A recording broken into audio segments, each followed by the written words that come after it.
There is a man sitting in a hospital room right now, staring at a window. He is not thinking about the promotion he chased for 11 years. He is not thinking about the arguments he won or the bills he paid on time. He is thinking about a Tuesday afternoon years ago when his daughter asked him to go for a walk, and he said, maybe later.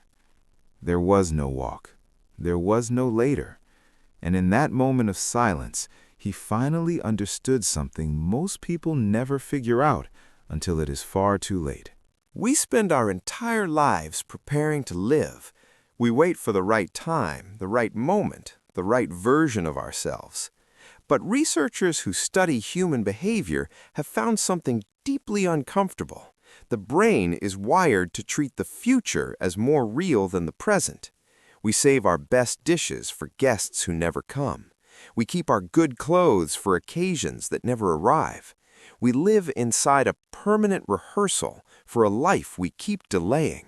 There was a study done with terminally ill patients, asking them not what they regretted doing, but what they regretted postponing. The answers were almost identical across cultures, ages, and backgrounds. Not the risks they took, the ones they never took. Not the words they said, the ones they swallowed. People did not lie on their deathbeds regretting the times they showed up. They regret the times they stood outside their own lives, watching through the glass. The ancient Stoic philosophers had a practice called memento mori. It was not morbid, it was revolutionary. They would remind themselves, sometimes daily, that their time was finite.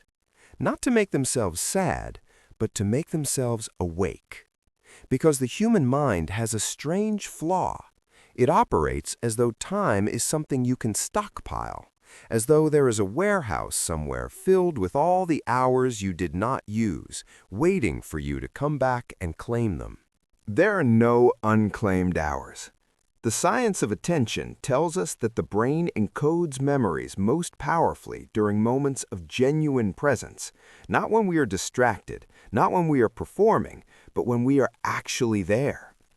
People who report the deepest satisfaction in life are not the ones who accomplished the most. They're the ones who were most fully present during what they did accomplish. The difference between a full life and a long life is measured in moments of real contact with the world. Think about the last time you were completely inside a moment. Not thinking about what came next, not checking whether you were doing it right. Just there, fully there. For many people, they have to reach back years to find that memory. Not because life has been empty, but because presence is something we have quietly abandoned. We have outsourced our attention to screens, to noise, to the endless management of a future that may never arrive the way we planned. There is a man in a small village in Sardinia who is 102 years old. When researchers asked him the secret to his long life, he did not mention diet or genetics.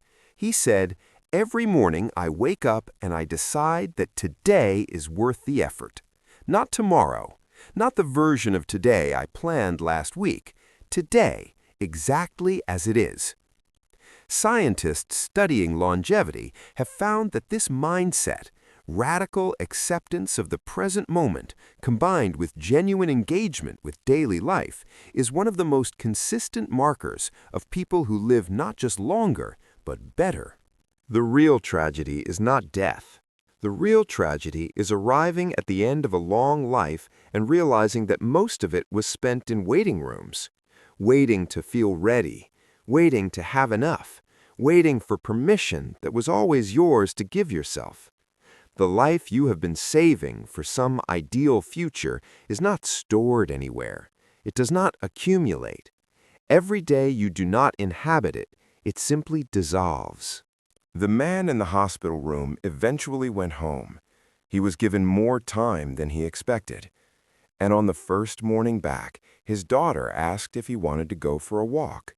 He did not say maybe later. He put on his shoes before she finished the sentence. He said the walk lasted 40 minutes, but felt like his entire life finally starting. Not because anything dramatic happened, because he was there, fully, completely, irreversibly there. You do not need a hospital room to have that moment. You do not need a crisis, a diagnosis, or a near miss. You only need to understand, at a level deeper than words, that the life you are waiting to start has already been running without you.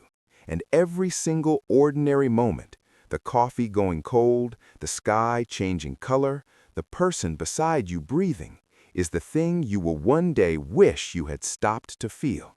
The question is never whether life is worth living fully. The question is whether you are willing to stop rehearsing long enough to actually begin.